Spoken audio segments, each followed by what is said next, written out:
what's up? My name is Jeremy and this is SciJive, the place where science makes sense.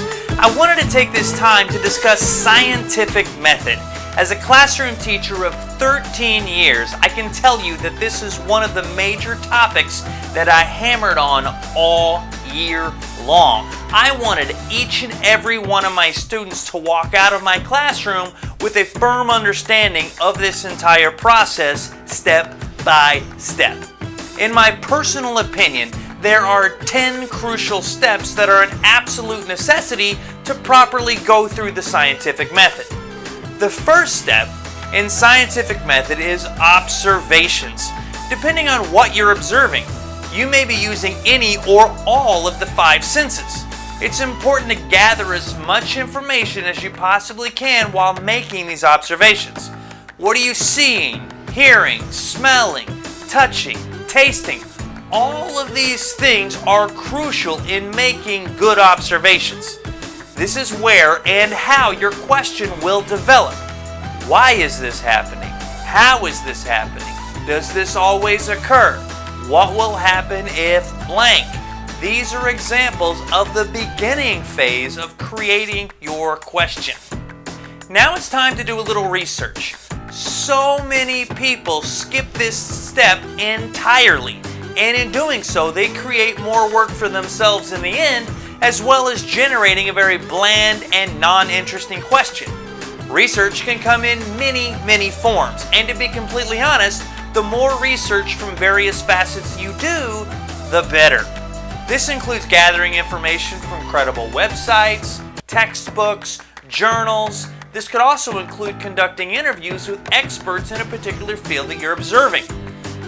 In addition to all of that, this could also include watching documentaries and shows that were created by credible sources. The key word with the research step is credible. You can't just trust the words from Joe Schmo, but rather basing your research on professionals from credible resources. This will give your research more of a reliable backbone. Now that you've researched some information about your observations, you can refine your question to a very specific point. It's crucial that your question is specific and not vague. You want your answers to be concise and singular. You also want to word your question in such a way that it limits the number of variables that could affect the outcome.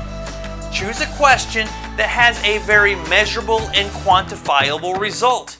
Questions such as which kind of music does my dog like best is way too vague, and it has way too many variables, and it's very difficult to accurately and quantifiably answer. Be specific, be intentional, and most importantly, this needs to be a question that you're honestly interested in knowing the answer to. This is going to be a project that you're going to be spending a lot of time and energy on. You're going to want to make sure that it's something that is enjoyable and interesting.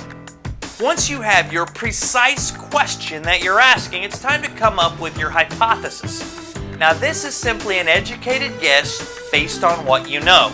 I say educated because you've done your research. You have your best guessed outcome, which is based on 2 main factors.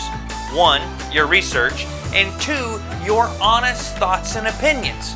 The main important point I would stress with your hypothesis is not just to answer the question, but rather to answer the question with reasoning.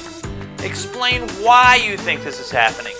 This is an appropriate time to reference your research. My hypothesis is blank will happen because it states in the blank scientific journal that blank. Whatever you do, base your hypothesis on your research. Now it's time to create a plan. Now this is another step that all too many people skip. Break down the specific way that you plan on finding your answer to the question. If you're constructing something for this project, this would be the time where you include your blueprints for your design. This could also include a list of all the materials that you will need. Don't just jump in and do your project. You're going to want to do it right. Trust me, you will have a much better chance for success if you take the time to plan ahead. Once you're comfortable with your plan, it's time to execute the plan. The most important of this stage is to document, and document. Write everything down.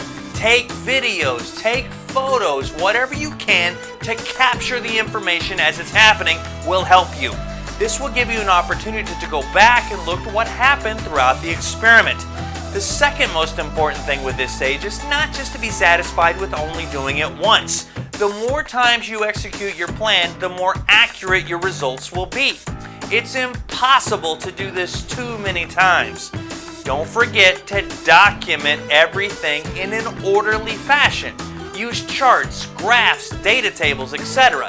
The more you're organized at this stage of the game, the more your future self will be happy with you. Now it's time to gather all of the data and make sense of it. Hopefully you've conducted your experiment more than once, and you can find the averages for each trial. Fine-tune your notes that were taken throughout the implementation of your trial. Tidy up your charts, graphs, and data tables so that you can look at a clean-cut view of what you did. These are your results. Results are nothing more than simply showing what happened. Once your results have been interpreted, you can now draw a conclusion. This is where you will see if your hypothesis was correct or not. Many students get so hung up on making sure that they prove that their hypothesis was correct that they're missing the whole point of doing all of this in the first place. Let me make this clear.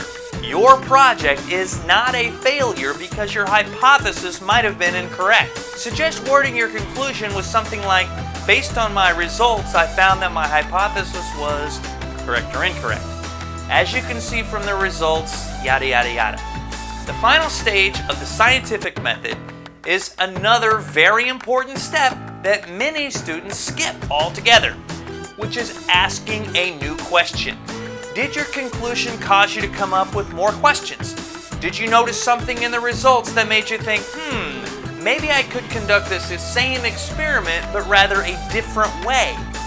Take a moment and contemplate everything that you've done and accomplished and ask yourself, is there anything else I want to know or am interested in knowing about this topic or subject based on this project?